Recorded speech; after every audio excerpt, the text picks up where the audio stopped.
Hello guys, welcome back to Tech and Works with Anas. Today video we will discuss very interesting topic that is OOPS, Object Oriented Programming Language. So let's start the video.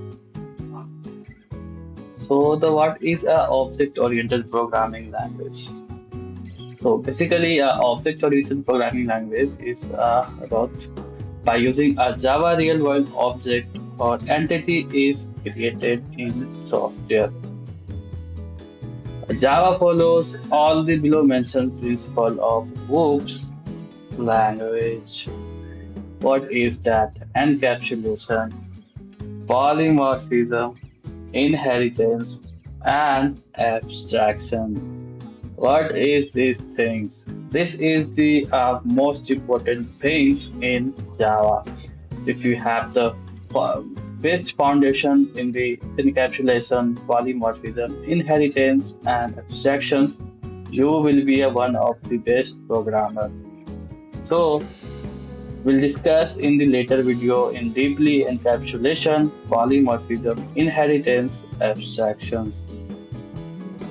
So that is why Java is known as an object because of this four pillars of this is considered as Java is an object-oriented programming language.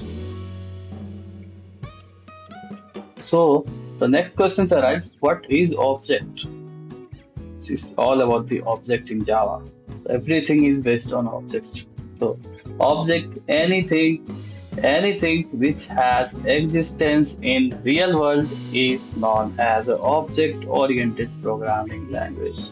Means whatever the uh, object like laptops, computers, mouse, uh, earbuds, pen, uh, you, me, car, bike, whatever's in the real world is existence is considered as a object. As same as the Java is anything which is related to the object is considered as an object. Let's discuss one more thing about the every object contains states. What is states? States is the properties. What are the properties of your object? And behavior. Behavior represents the method actions. What are the actions in your program should do? That is called it as a methods or behavior. In technical term, you can say method and the normal way to understand your clients or your interviewer. You just say states means properties and behavior means method. As you can see here, we have example of the.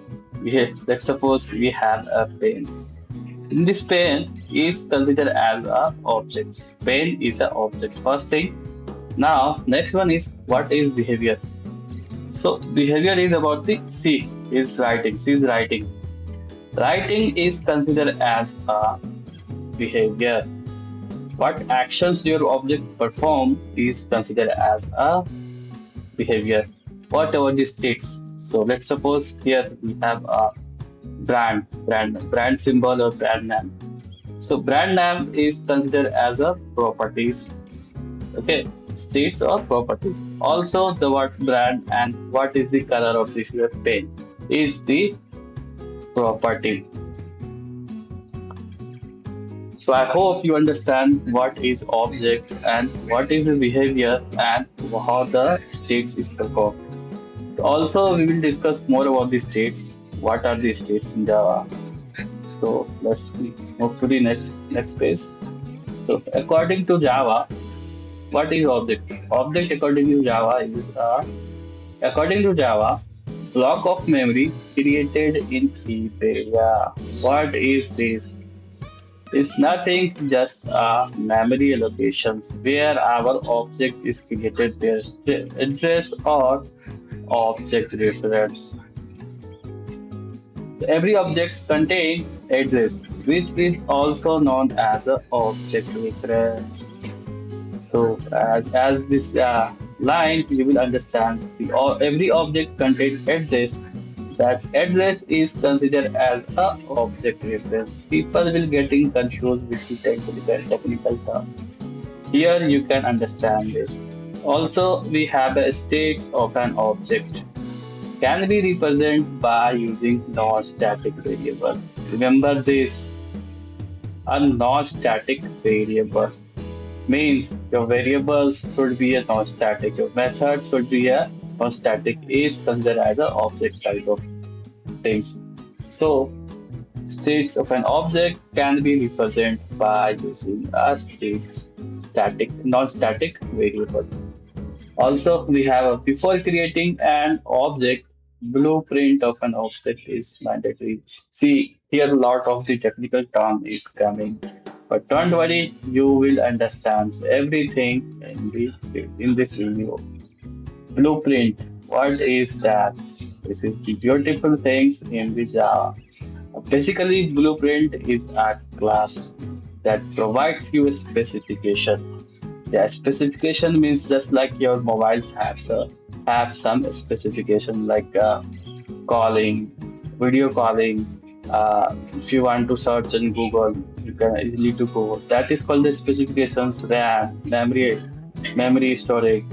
So all these things is a specification. Same as the Java have some specification, which is provided by the class is considered as a blueprint. I hope you will understand this. We'll discuss later in more about the blueprint. A blueprint provides specifications of an object. And as you can see here, heap area. Here, let's suppose this is the heap area. Blue is a heap area. Inside of heap area, we have a one object that is a pen. So this pen have some object difference. Also, you know that have some states and behavior. As you can see here, we have an object difference. We have also states that is a non-static variables. The pen have a color, brand name is a states. Is a state that is a non-static variables, which is not annotated as a static is considered as a non-static variable. Also, we have a behavior. Here, the pen has have to writing something. That is why is a behavior. The pen have a behavior. That is a non-static method. That's all about in this video. Next video, we will discuss blueprint of an object. Also, we will discuss syntax of an object creations, and also we'll discuss object loading process and some programming as well. Thank you. Thank you for watching Tech Unbox with Anas. Before you go, let's subscribe my channel.